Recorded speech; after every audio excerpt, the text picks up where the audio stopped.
Hi, welcome everybody to this session, to this webinar for consultants by UNIFORM-Agri.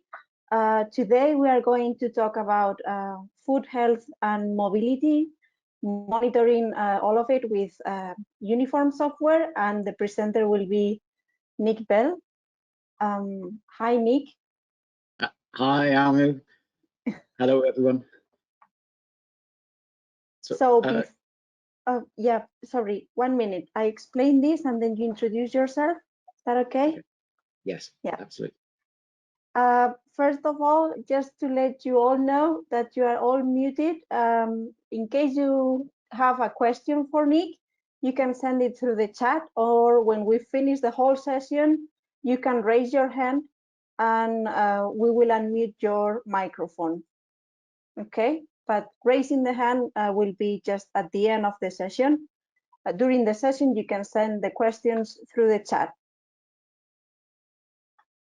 If you have any trouble listening to us, please check the audio in your computer. We recommend you to watch this webinar using a laptop or a PC because some screens might be too small if you try it from a mobile phone. If you have any issues with the audio, you have a window to check it. And just before you leave, right at the very end of the session, a survey will pop up. So we kindly ask you to reply to it. It's only 6 questions, very easy. So we will be happy if you send us your feedback. And yeah, now who we are here at the other side of the screen. So hosting is my colleague Graham from the UK team. Hi, Graham. Good afternoon. And myself, Almudena from Spain. And as I said, the presenter is Nick Bell. Hi, Nick. Hi, Almu. And if you want to introduce yourself, tell us something about you before starting. Okay. Yeah, I can introduce myself. I'll make it very brief because we probably want to get on to talking about data, but I'm a veterinary surgeon and I started off on my journey looking at foot health over 20 years ago now, and it's been a very fascinating and fruitful journey in working with a range of farms around the world. And I'm really thrilled to be here today to talk to you about one of my favorite subjects, and I'll make the assumption that you're all keen on cow's feet and keen on data because there's plenty to go at today. Okay, thanks, Nick. So now we will start with the session. So I'm going to change the presenter. I will switch off my camera and we'll change presenter to Nick. So Nick, you can start sharing your screen. Okay. There we go. It's just connecting to my screen now. So, and hopefully in a moment you'll see. Is that now showing? Yes, that's great. Yeah. Well, brilliant. Well, welcome everyone. I just want to start by saying a big thank you to Almu and Graham for the invitation to talk on this subject. I really do find this an exciting subject to talk about, and hopefully you'll share that excitement too today. Of course, if you've got questions, then do fire them across. I think, Almu, is there a means of asking questions in the bar on the right hand side? Is that right? Yes. Yes, yeah. Exactly. Yeah. Yeah. So please, fire thoughts across as we go, or save them up and we'll cover them off at the end. So we'll save some time at the end for discussions. As I said just now, I'm a veterinary surgeon, and I'm actually a foot health and herd health consultant. I have half a foot still in research, and I really do enjoy the research side of things, having worked in academia for many years. But I probably gain most enjoyment out of working one-to-one with clients, helping them solve their foot health problems. And of course, by doing that, we all learn, and we learn every day. But I like the thought that research can inform consultancy, and consultancy can inform research. And this topic of foot health is really still quite embryonic if we compare the data analysis that we've been doing for years on mastitis and fertility. Yet the subject of foot health is probably just as important, if not even more so these days, with the increasing need to produce milk efficiently and with high welfare at the heart of it. I'm a European College veterinary specialist, and I also work with the International Committee of Animal Recording. And what I want to do today is sort of talk through a general approach to foot health. It's going to be a struggle to go through everything in the time we've got available, but hopefully it will give you a flavour of the things that we can do using UNIFORM. And I realise I've missed an I out of UNIFORM. That's a bad start. But using UNIFORM to help us with our data analysis and our monitoring. So to introduce this session, I thought it was important just to sort of say why using data is so important. And I'm a passionate believer that there's no room for guesswork. If we're guessing, there's a problem. And maybe you go back 20 years, we didn't have robust data, and of course then you had to make your best guess. But these days we can gather data fairly robustly and effectively in order to base our decisions. And so I would be looking to gather data to monitor trends and data on a monthly basis to pull together some trends, using mobility scores to screen herds of cows for new cases of lameness, using lesions and mobility scores to benchmark herds, but also using mobility scores to look at treatment success, and then looking at lesion data and trim data in order to ensure that we're checking cows at appropriate times and just seeing how many we are treating for a particular lesion in a certain period of time. And these are the principles I'm going to talk through today about how we can extract that data using UNIFORM. So I've got a polling question for you. So I'm going to hand back to Almi for a second. She's going to ask you which is your preferred foot health metric, because I believe having a metric is key to understanding and monitoring and managing a problem such as foot health. So Almi, if I could hand back to you to open the polling. Yep, I will open it now. And we will give people like a minute to reply.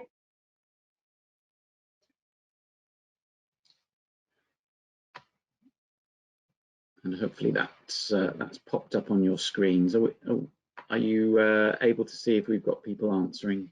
Yes, 55% voted. Oh, fantastic. Okay. And this is obviously about which is your preferred foot health metric. Of course, for many of you, you would want to maybe use all of these measures of foot health. And I consciously use the term foot health rather than lameness, because I think we're looking at more than just the lame or the very lame cows. We're looking to improve foot health so that cows, hopefully we can prevent cows going lame in the first place, and understanding some of the milder changes can help us understand that as well. Okay, we must be coming up towards the end of the minute.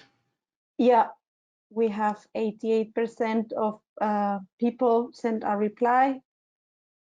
So okay, that's great. These are the results. Thank you, everyone. Okay. You might need to read them out to me, Army. I can't see the results. I can't see them at my end.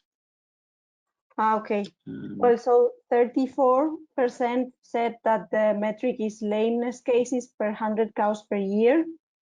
38 said that is the percentage of lame mobility scores or locomotion scores, so the prevalence. 7% uses the lesion percentage. 14% uses the percentage of cows with lesion in a period, year, parity, and 7% use lesion cases per 100 cows per year. Okay, so a good selection there. And of course, we'll run through all of these. I'm going to make the case that lameness cases per 100 cows per year is a very good measure of activity, but not necessarily a good measure of foot health. And there are instances where we have very high lameness events as recorded as cases per 100 cows per year. And actually, when we look at mobility scores and lesion incidence, which is number 5, then we find actually that some of these high lameness event herds have very low mobility scores and lesion events, and sometimes you'll see the opposite. We'll see high mobility scores, high lesion cases with low levels of lame cow treatment events in the records. And I'm going to show you how we can use lameness cases as a means of measuring and monitoring activity. But actually, probably number 2 is perhaps my favorite high-level KPI for just measuring how we're doing overall. But then using number 3 and number 4 perhaps as a means of delving into a bit more detail about what might be contributing to the mobility scores. And then if time allows, then yes, we can work out lesion cases per 100 cows per year. But actually, if you've got 3 and 4, then actually perhaps it's not so important that we delve into number 5. So thank you very much, everyone, for answering that. And of course, underlying all of this is ensuring that we've got good quality data capture. And we can spend a lot of time analyzing poor quality data and actually being more likely to be misled than anything. So actually, probably the easiest measure to quality assure quite quickly is number 2, which is why I think the mobility scores or locomotion scores are actually a really good high level KPI, key performance indicator for monitoring high level performance. And so to sort of help illustrate this, I want to ask the next polling question. If I play this video clip for you, would you class this cow as lame? Yes or no, or perhaps you're not quite sure. And I'll play it one more time for you, and then I'll ask just to open the polling. So according to an accepted industry definition of lameness, do you think she is lame or not? Would you be happy to talk to your client about whether she is lame or not? And I must thank Sarah Peterson, a colleague of mine who I work closely with for this video clip. It's given me hours of interesting debate and discussion. So Alma, is the polling open? Yes. Great, okay. For 15 seconds, well, 20 now, and over 75% of people already voted. So this one is going quick. Okay, very good. Thank you, everyone.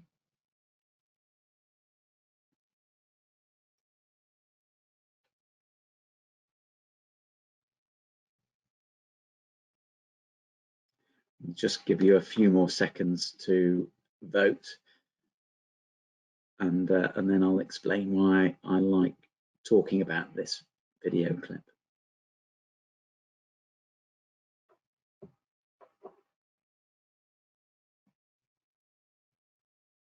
Okay, I close it now and share the results. So 50% of the attendees said yes, she's lame. 25% said no, and then 13% said maybe, and another 13 said not sure. Okay, and that is absolutely fairly typical of what I encounter when I show this video clip. And if I show it to a group of farmers, we get a a fairly close to 50-50 split, and in some instances we get a few more people thinking she's not lame. And of course it's about how we measure and assess lameness, and where we put our definitions of lameness that make all the difference if we're going to be gathering this type of data to monitor herd success and develop our screening protocols. So in this instance, what I want to point out is that we haven't got long to make our decisions. So anyone who's screening herds for lameness needs to be well trained and familiar with all the signs that we're looking for. So in this instance, as she walks by, I'm going to pause it. Pause it here. I'm going to just advance the slide, or I'll reverse it a little bit. But what I want to show you is, as she's placing weight through the back right, the dew claws bounce down to the ground, and there's a lot of flexion in that back right. Then as she places the back left looks much stiffer. There's less flexion in that joint, and she's not putting as much weight through that limb. Then when we play it at full speed, you'll notice the back right swings through more quickly than the back left. Then if we look at how she's placing, looking at how she's placing her foot, you realize there's a variable position for that back left. She places it wide and then narrow there. Her head posture, her back looks very level and straight, but foot placement and weight going through the back left is quite abnormal. And so we would say that actually that she's looking like she's putting less weight, and as it's immediately identifiable, we would say she's got the signs of clinical lameness, and so she would meet my definition of lameness. The trouble is there is a lot of people that probably wouldn't recognize her as lame, and so it's probably better that we use locomotion scores or mobility scores to put cows on the spectrum to help people pigeonhole cows like this into a degree of lameness that might help them understand what we're trying to achieve. We're trying to intervene and treat cows at an earlier stage. And this exercise is about standardization. And lots of people say, well, isn't lameness inherently subjective, which means we can't ever quantify lameness reliably across an industry? And I say, well, I would liken it to observing colors. And from a very young age, we get very consistent at observing blues and reds and the major colors. We might debate the shades, and that's absolutely fine. We're always going to debate the shades of lameness, just like we will the shades of color. But as long as we can identify the main colors and the main mobility scores or lameness locomotion scores, then we've got a chance of developing a metric. And so in this instance, I use little spots like this to assist people to see where the foot placement is. It's a little bit variable. And then ideally, we have some lesion data to follow up. And so lifting feet, once we've identified abnormal behaviors, can help reassure people that actually that there's a purpose to doing this. And in this case, this cow had a digital dermatitis lesion in her back left. If we apply these principles, then we can generate graphs such as this one, which is a herd. I'm very grateful to this herd, this farm. The farmer agreed to allow me to share his data and show his data in anonymized form. And we've got mobility scores dating back to December 2016, summarized on a monthly basis, but they also do their own screening on a weekly basis. So every cow gets watched past a mobility scorer every week, and then we pick one of the scores at the end of the month as our monthly mobility score, which we plot on this trend graph. And you can see we started off in much better than industry average, but plenty of room for improvement, that's for sure. at around about the 20%. We seemed to make some improvements, then we took a backward step, then we made some improvements, then we seemed to take a backward step for quite some time. And I'm very grateful to this particular client for persevering. We identified the things that needed to be done, and eventually with time we got on top of them. But it was a long haul, and I always say to people, to really get on top of foot health, you want to be giving yourself a few years. There were a few quick wins that we were able to make, and I'm going to talk a little bit about those as we delve into the data. But this was a very useful high-level KPI for making us realize that at first we weren't succeeding. We needed to make some changes and continue with what we're doing and persevering, but reassuring that towards the end we got this herd down to 5%, and they continue to be a top performing herd using this KPI. But I'd also use the opportunity to gather other data, and all the time it's a bit like our fruit machine, where we're a slot machine, where we're trying to make sure that what we see aligns with what we see in the records and then aligns with what's being said about what's happening on farm. And I really do think going and gathering your own data to some degree is quite important. So here on this particular farm, we had some issues with digital dermatitis, but I did a quick parlor score and noticed you get clattered on the head when the clusters are being pulled off by the ACR. Notice that feet maybe could be a bit cleaner, but this is a fully housed herd with reasonably high stocking rates. Some feet are clean, but you notice I can't see any digital dermatitis, and I've got a mirror that I will use. Just got a bit caught up there. The ACR pulled off a bit early on this particular cow, so just sorting out the ACR. Then yeah, just screening. Yeah, not much sign of digital dermatitis here. Oh, there we've got a lesion, and okay, she looks like she had a lesion at some point on the back left. And then I thought, oh no, need to capture that ID of that cow there. So yeah, just making a note of that cow ID, and then running around the rest of the cows. And I'm doing this fairly quickly on the video for you, but it's working out at about, in this herd, 6% of cows with any visible lesion, including that cow we looked at just now, which would have an M4 with a degree of swelling there, so a proliferative M4 there. Can't see any other lesions, and we can use the mirror to assist if we need, mirror slotted underneath the heels, but we call this parlor scoring. So this is some really useful additional data if digital dermatitis is something that we really want to focus on. So you can see none of these cows have got digital dermatitis. So I'm going to move on. So what I want to do now is talk you through how we can extract some of this data that we've talked about already.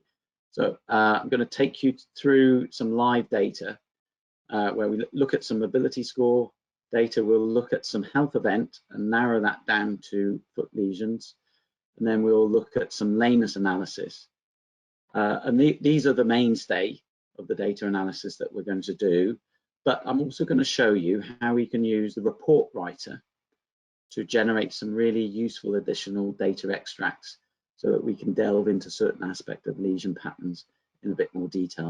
And this is such a powerful tool, and I'm really excited to talk you through some of that today. And then I'm going to hand back to Almu, who's going to talk about how we can generate some trim lists using the action scheduler, which is under the management daily tasks and action scheduler function on UNIFORM. So over to the live data, and there's a degree of warning that comes with this. When we work with large data sets, sometimes the live showing can be a bit unpredictable, but hopefully my laptop is running quickly today. So I'm just going to come out of this now, and I'm going to move into UNIFORM, and I'm going to come to the main screen here.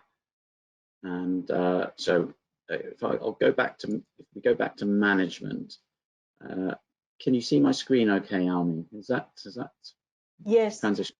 Great, okay. So I'm just going to go into health and treatments, and then I'm not going to click on mobility analysis in this instance because I've got a lot of data on this particular farm.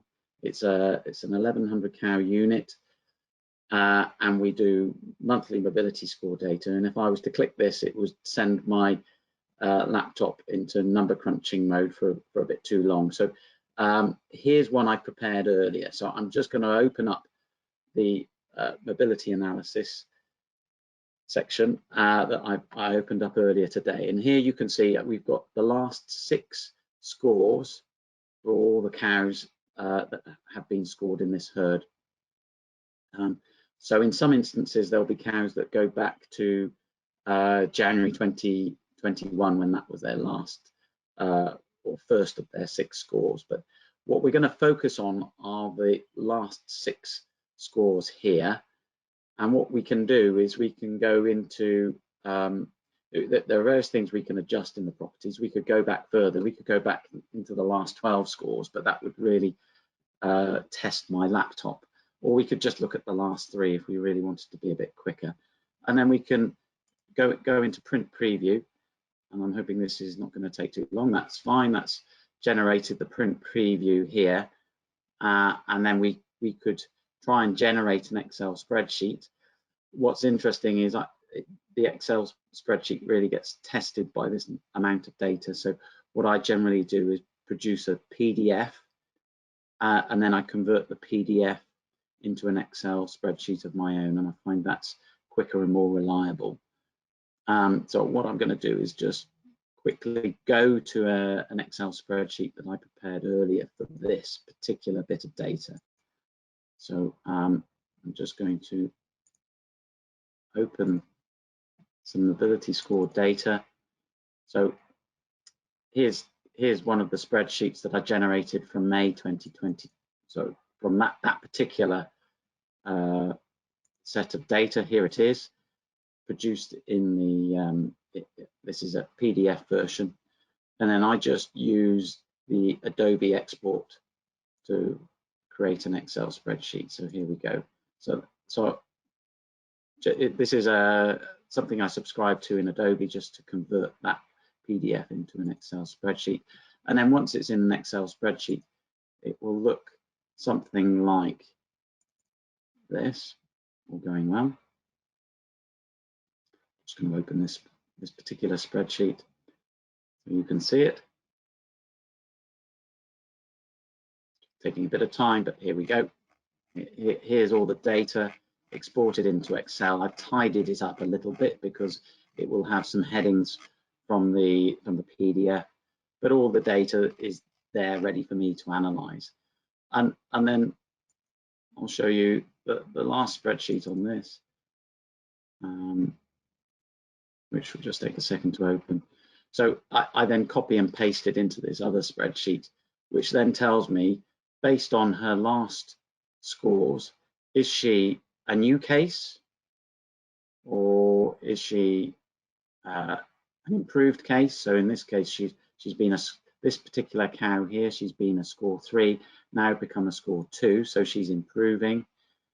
This cow has remained a score 2, so she's a chronic case. Some more chronic cases. This cow here, it looks like she's now a new case.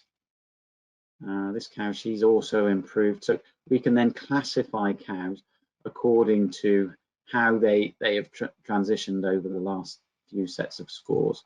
And then we can summarize that. So I've done this very quickly using pivot tables, and we can summarize whether we're dealing with a case of more cows, more new cases, 53 new cases compared to 36 cows cured. So we're in a deteriorating picture for this particular herd. We seem to have 3 cows that have gone from score 2 to score 3. 4 cows have gone from 3 to 4, so that's sounding good. And then 16 cows which are chronic. And actually, in a lot of herds, the chronic cows will dominate the mobility scores. In this particular case, they're very proactive with their treatment. So they get a lot of new cases, but then they get a lot of cures, and so we're very quickly responding and getting a good cure rate in general. And that's what I like to look for when we're looking at these mobility scores. Okay, The other thing I just want to show you is that if say we wanted just to pull out all the scores at the last scoring, we can do that using Report Writer. And just going to come back in a bit more detail on Report Writer, but this particular farm, I've uploaded my preferred lameness analysis reports onto their system, so it's always there for me to look at. So here we've got this is and I can show you how this is set up. So I've gone into Management, Herd, and Report Writer, and if I edit this, I can show you exactly what we've got set up. So I've got animal ID, the last locomotion score, and the last locomotion score date. And then if we look here, I'm looking at the last scoring within the last 30 days. And using this, I can then pull off all the data and populate a spreadsheet to keep track of this on a monthly basis, and then plot my trend graph over time. And I find this really important for generating our high-level KPI. So the beauty of this Report Writer is that we can very easily click on Export to Excel here, and then we'll just rename this Happy Farm Mobility Scores, save it to the desktop, and there we go. We've got that data now, so we can combine it with previous data sets to generate our trend line, or to do our mobility score dynamic analysis.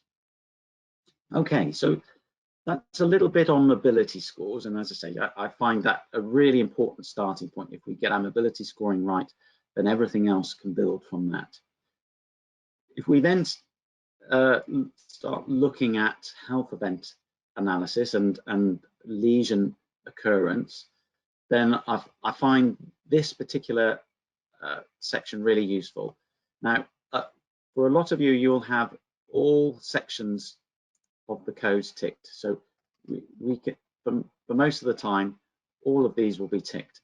But if we just select feet and legs, it enables us to generate a table a little bit like this, which we can then use to assess what are the lesion trends doing on a quick eyeball assessment. So let's look at Bruised Souls, and we were dealing with double figures back September, October, November last year, which have gone back to single figures just recently.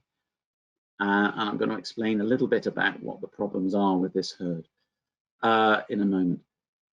We were doing every 2 months, we were doing the hosing off of feet on the parlour and looking for cows with digital dermatitis. And so in this instance, we had a bit of a spike last October, but it's come back to being around about 6% of the cows in this particular herd with digital dermatitis in the herd. So doing pretty well. But since December, labour issues became a little bit tight. So it was one of the things that we decided to drop, because we look at digital dermatitis recorded at lameness and trim events. You can see for 1,100 cows, they're dealing with very few cases. In fact, it appears there were no cases in May, which is truly remarkable. No cases of digital dermatitis in that many cows, shows that the digital dermatitis control is very good. However, we look at some of the other problems here. So limb damage does look particularly high. The cow comfort is very good on this herd. They're deep bed sand. Cow comfort it is as good as you're going to see. Earlier this year, we did some grooving, and hopefully it's this grooving that has led to this significant reduction in limb damage. Obviously, 15 cases in May is a little bit of a concern, but conditions were quite dry and windy in May, and perhaps they were just a bit slippery because of that.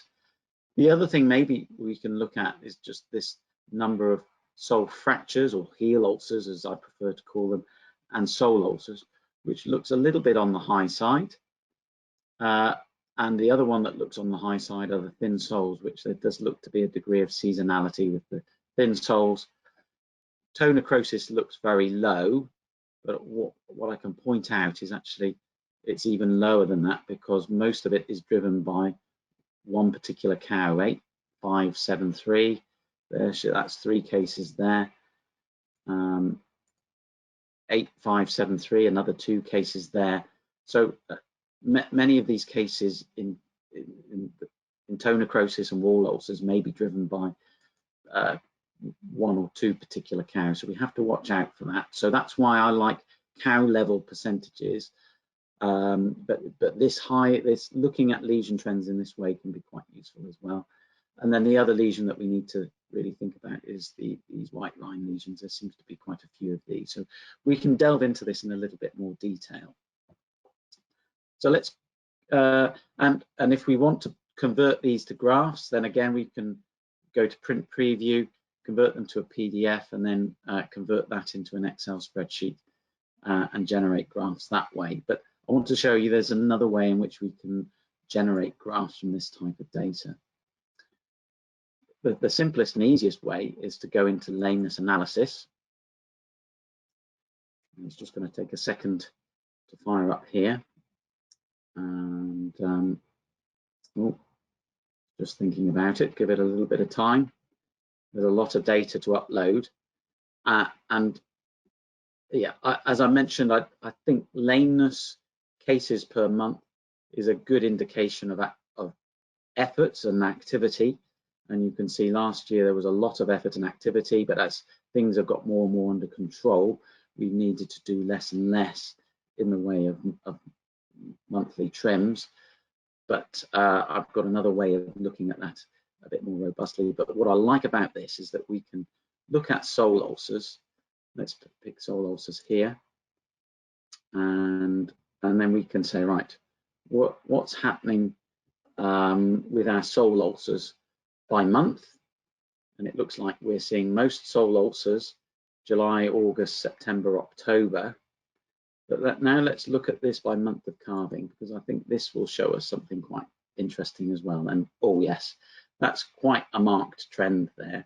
So it would appear that it's the heat stressed cows in the transition and fresh that may be driving a lot of the sole ulcers that we're seeing across the autumn period. So we need to be a little just aware that maybe, you know, that this is quite a marked trend. We have to be a bit careful with looking at the days since calving because these blocks are not quite even. Well, clearly not. So we've got 1 week there, we've got 2 weeks, 2 weeks, then we've got 20 days, and then the blocks get bigger and bigger, and then we've got a 104-day block here, and then we've got a big number of cows contributing to this block here. So this graph just have to interpret with a degree of caution, because we might think it's stale cows that are driving the sole ulcer problem, and actually that's not the case in this particular instance. Similarly, we need to be a little bit careful with this. Actually, most cows in this herd are parity 1, so the fact that we're seeing a low percentage of the overall lesions coming from parity 1 is perhaps not unexpected, but this is disproportionately low, given that 30% of the animals in this herd are first lactation, 32% roughly. So that's looking very good. So very few sole ulcers in first lactation. This yield analysis perhaps tells us what we might expect, that it's high yielding cows that are most affected. So perhaps we need to target more effort in our higher yielding cows. We already do a roughly 10-week foot check in this particular herd, but perhaps this reinforces the fact that we need to be doing that. And this next graph tells us that actually maybe it's some of the cows that are already on the cull list that are most likely to be affected. So that's quite reassuring. Quite a few are pregnant, which actually just reflects this herd is very good at its fertility. It's running at around about 30 to 35% 21-day preg rate. So it's exceptionally good on its fertility. So we're more likely to be picking up lesions in pregnant animals. So really useful way of getting a very quick picture of what the patterns are for each lesion that we're interested in. there's another lesion that I think would be worth looking at here, and it's going to take me a second just to find it, but it's the thin soles. So this is a herd that does experience thin soles. I'm just going to scroll down. Here we go. Well, a quick way of doing it is actually to type in here there we go, thin sole. And so we can click on this, and if we look at the thin sole by month, we can see that we see the seasonality every year in this herd. Usually January, February, March, sometimes a little bit earlier in the season that we see a peak, and then from April through to October we see very few cases. And again, if we look at by month of calving, there's an interesting pattern. It does seem again to be related to heat stress. I made reference earlier to the sole fractures, the heel ulcer problem, which is a bit of an issue on this farm, and it seems to be generated by heat stress, particularly in these transition cows and freshly calved cows. So this is something on our to-do list, is to see how we can address the heat stress in these particular cows.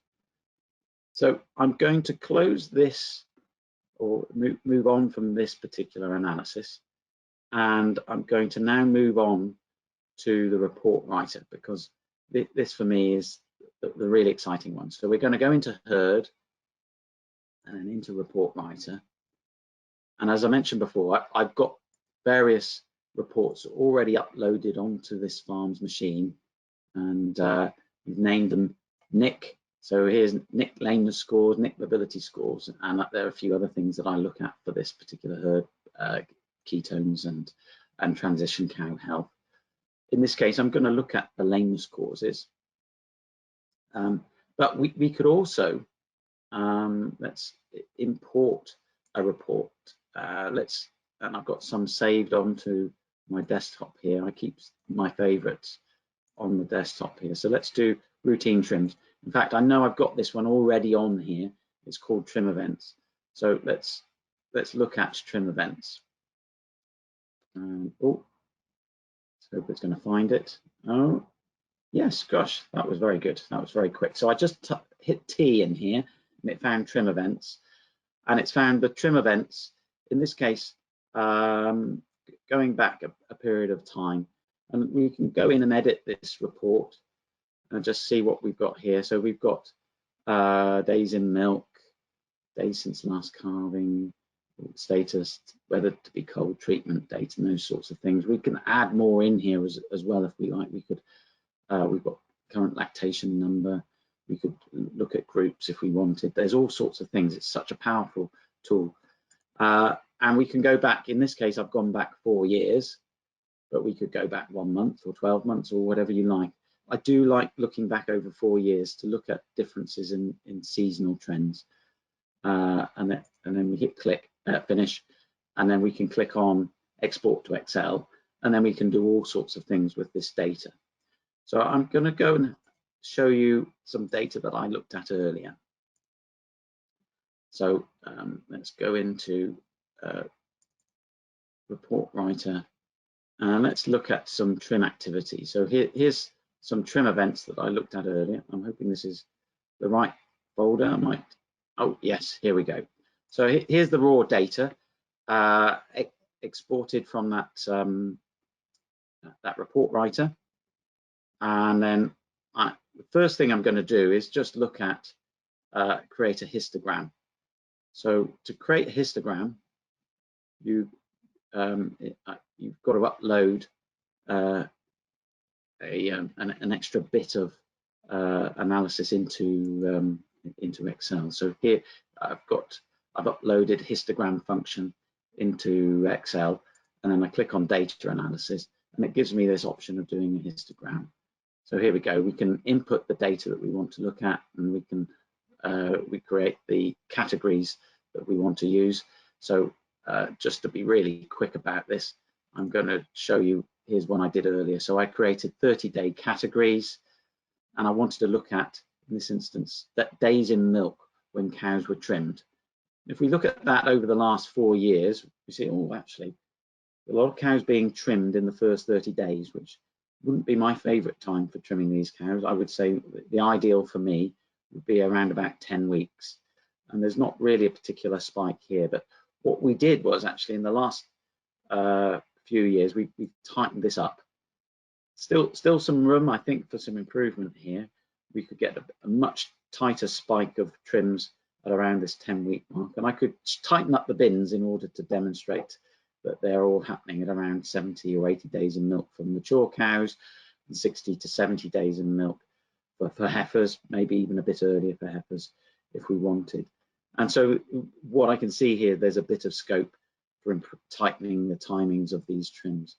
We can also look at weekly activity, and what you can see is when we started off, there wasn't enough trimming going on, and then that was built up over time.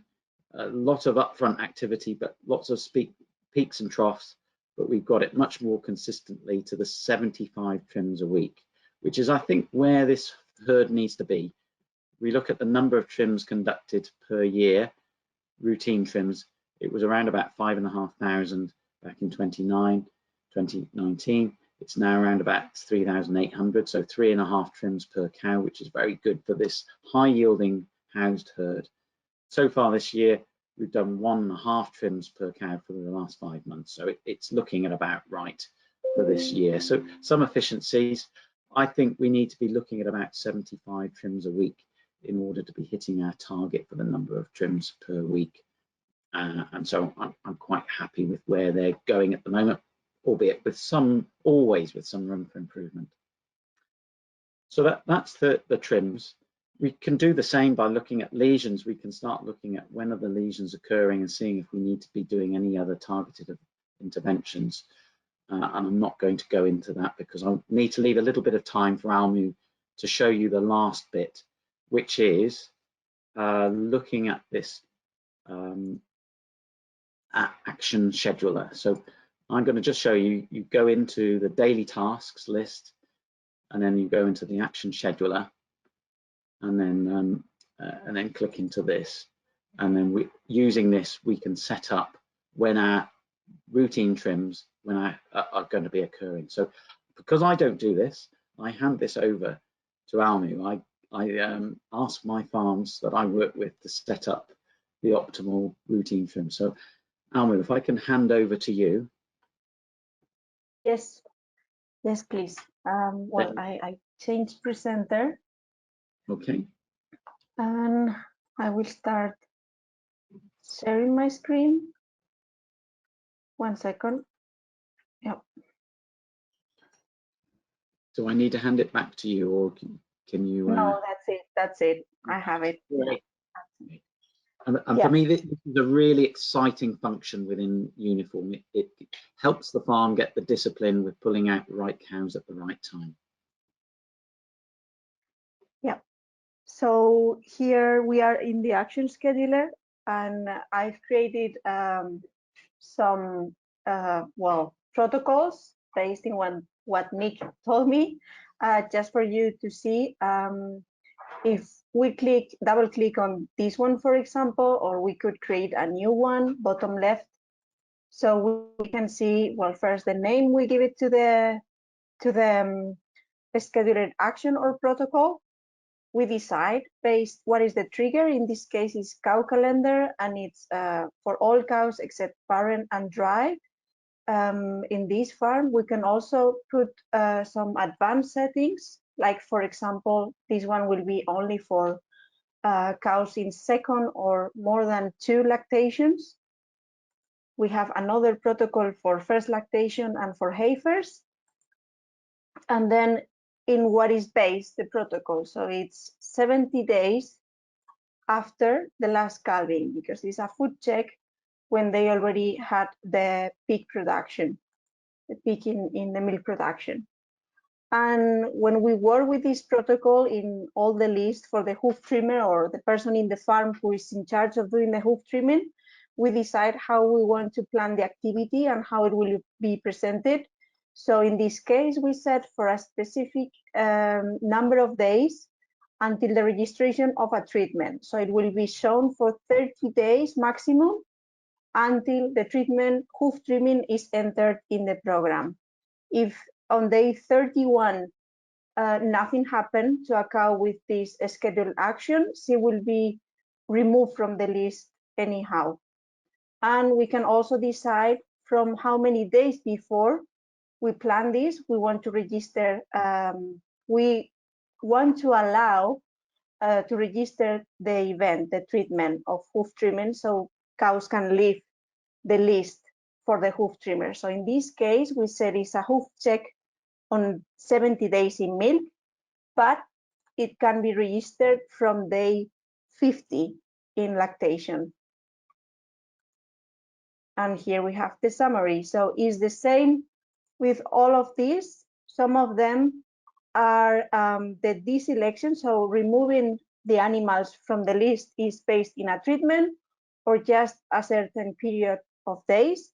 And with that, if we go to the Hertzman action list, we have a hoof trimming list. And we can choose under properties, bottom right, the settings. And in this case, I selected, well, first, we want to see it 7 days ahead of when it's programmed. If a cow is delayed on more than 1 day in the scheduled action, she will appear with a message in red. And we choose what we want to see in the list. In this case, all the scheduled actions related with the hoof trimming. So we can give this on paper, or we can offer this on a tablet to the hoof trimmer or the person in charge of doing the hoof trimming and lame animals and treating lame cows in the farm. Also interesting is how we want to display it, especially for big farms. So we can choose to display it by group and then by number of the animal. And then we will have the cows displayed by pen first. And inside each pen, they will be displayed by number in the way that we want. And as I said, this can be used on paper. It can be printed here, bottom right. You can see the print preview. It generates a PDF that can be printed, but also it can be used in the mobile app with a tablet. I will try to show you from my phone.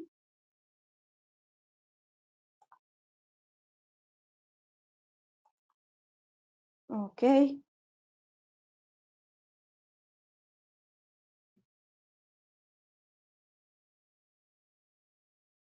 So here we have Uniform app, and oh, yeah, that's good. And yeah, you see bottom, we have many icons, maximum 9 per screen, and bottom left is one about hoof trimming.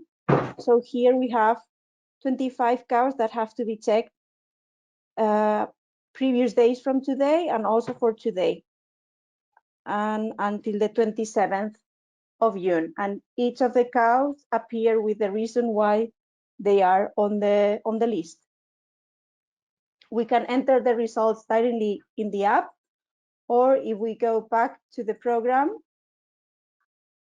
we can also directly from the list do the batch entry, health batch entry, and we just select from action scheduler which animals do we want to register the result. For example, the pre-dry-off trim in this case. 30 days before dry-off, we check the cows in this farm. We have 2 cows, so it has been done today. We enter a treatment, which is by default hoof trimming, and then we click on finish. And we can do this with all the cows in the list. As soon as we enter the treatment they need in the program, they will be removed from the list. And this is the way to work with UNIFORM to register data. And then we will be able to monitor, like Nick has shown. And for me, this is one of the most powerful features of UNIFORM. There's a lot that I really love about UNIFORM, but I mean, this just is so simple and reliable. The farm data that we've been just looking at, they switched to UNIFORM in 2019, and this has revolutionized the formation of these types of lists. So I really encourage you to work with your clients to get your action lists worked out and optimized, because it just keeps it reliable and efficient. Yeah. So yeah, this was all the topics from this session. So now we move to the questions and answer part of the webinar. So yeah, if you have any question, please feel free to send it or to raise your hand.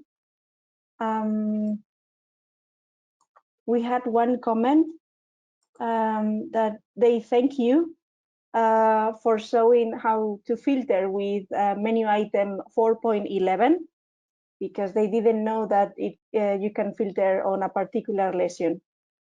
So yeah, I love playing with data. It's a great way of just you make some quite quick and surprising discoveries that way. Thank you for your comment. yeah. So let's see if we receive any other question.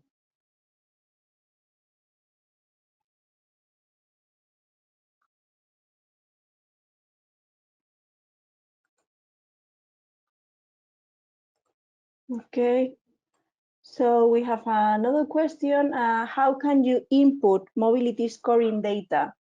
And thanks, Nick, excellent webinar.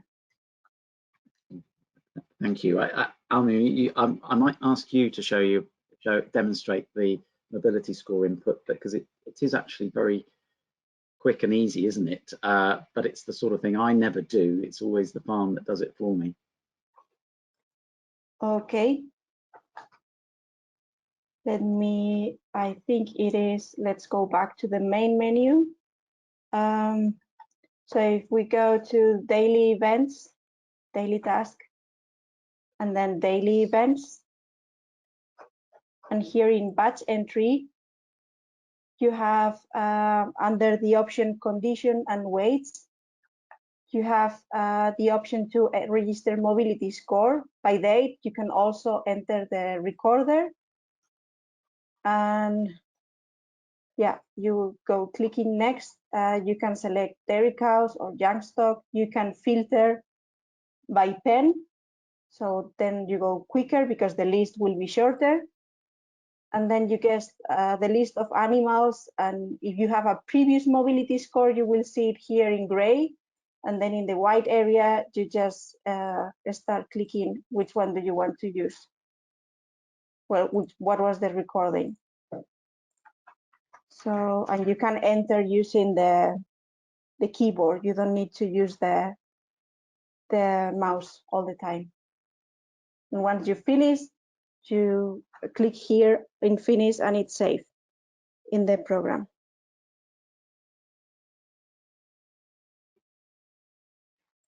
Great, thank you.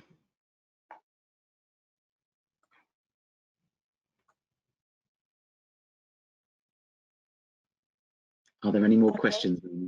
Yeah, so about the mobility, they ask if we can input from an Excel or is always manual input.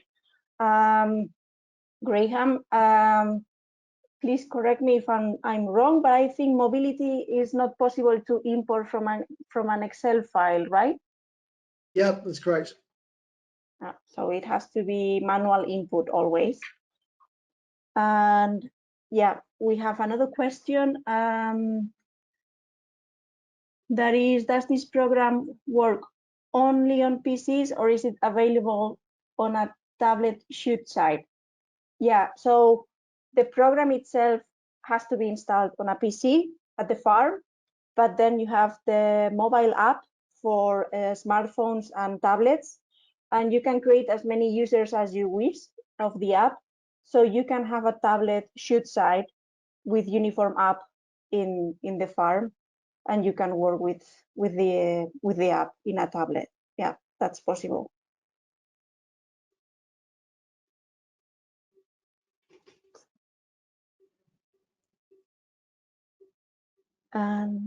Let's see.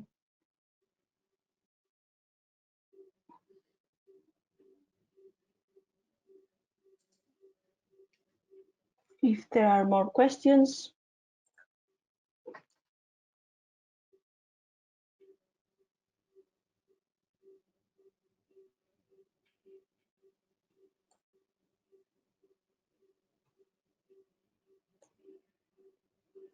Okay, then I have some questions for you, Nick.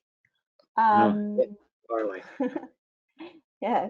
What percentage of lameness is good for a hair?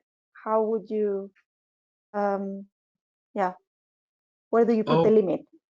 Yeah. So it's very easy to be encouraging when a farm's at 20%. Actually, mobility score 2s and 3s, which that's the threshold we put our lameness percentage at. And actually, I don't think that's good enough. I think as an industry we need to be aiming for single figures, and 4 or 5% is possible if we work hard at it. There is one particular herd where I've scored them on 2 successive years myself, and I haven't seen a single score 2 or 3 cow in that herd on those 2 occasions. So every herd needs its own targets, and they need to be realistic. So I'm a great believer in that, but I also think we also want to be thinking about, can we achieve very low percentages of score 2s and 3s, so at lameness percentage. It might show you, one of the things I didn't show you was the percentages of cows with lesions, and I think that's another interesting metric to consider. And again, I think if we're around about 5% of cows with sole ulcers, then there's perhaps some room for improvement. The best herds I see are down at sort of 1 or 2% of cows with sole ulcers. And I had a herd this year, or last year I should say, that actually a 220 cow herd didn't experience a single white line. So we can get those white line percentages down to very low percentages as well. The digital dermatitis, we can be down in single figures on that as well. Cows with lesions, any sort of lesion, whether it's the red raw or the warty hyperkeratotic M4 type lesion. So it's worth examining it at a number of levels. Sometimes we see some interesting situations where we've got a reasonably high percentage of lesions but a low mobility score, and that can either mean we're not being strict enough on our mobility score, or it can mean that we're being so good on the mobility score that we're managing cows with very mild lesions that are not spilling over to mobility score 2s and 3s, so lame. And it's important just to look at the cows and look at the situation to understand which is it. Is it that maybe the mobility scoring has drifted to a less sensitive level so that we're missing some lesions? And I always think the sole ulcer, we should always be picking up sole ulcers before they're sole ulcers. They should be we should be picking them up when they're at the bruising stage, but sometimes we might catch them at the very early sole ulcer stage, in which case I still think that's a degree of success. But ideally, the sole ulcer is a sign that we failed at some point and we need to tighten up. So quick answer is 5% score 2s and 3s, so lameness percentage. 10% is getting a bit too high, 20% way too high, and then similarly on lesion percentages, then low single figures is very, very, very doable. Okay, thank you. We have a new question. If you are finding higher levels of white line on one side than the other, do you usually go looking around the farm for possible causes, sharp turns, etc.? That would suggest that there's something environmentally involved. In fact, most white lines are to do with the environment, and the farm I showed you, we identified the need for grooving.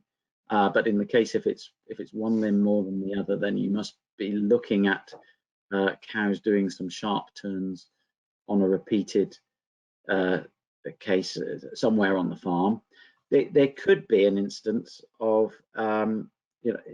if maybe the trimming chute, there might be the trimmer might not be aware of it, but they might be trimming one side slightly differently to the other. I've encountered that before, particularly in situations where there's a rollover crush and you can access one foot more easily than the other, and you might end up trimming one foot slightly differently. But that would be less likely. I think you're right. Go hunting in the environment somewhere.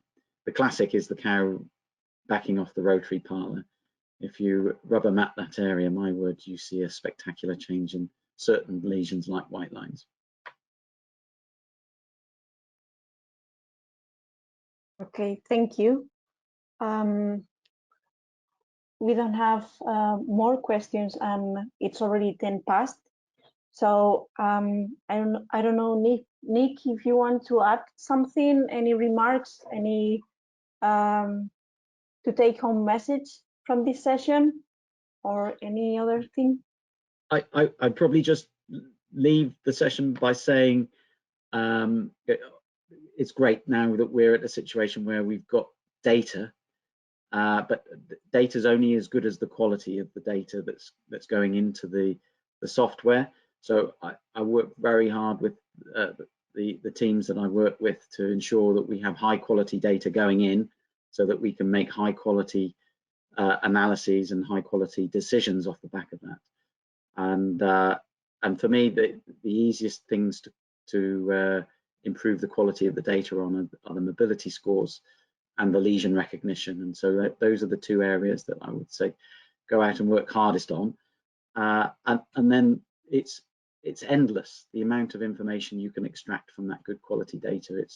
There's so much analysis that I haven't touched on today, which you can delve into, looking at trends according to parity, days in milk, and so on and so forth. So my advice to you is go out and have a play with the best farm data sets that you can get your hands on, and then work with the others to get there as well, because you'll get much better quality decisions from that sort of process. So good luck to you all. Thanks, Nick. Thank you very much for all your presentation and the demo and everything, for sharing your knowledge with us today. And thanks to everybody attending to this session. Hope you like it. And yeah, please remember to reply to the survey so we know what you think about the session and everything. Thank you very much to all, and goodbye. Have a good day. Thank you, Nick. Thank you.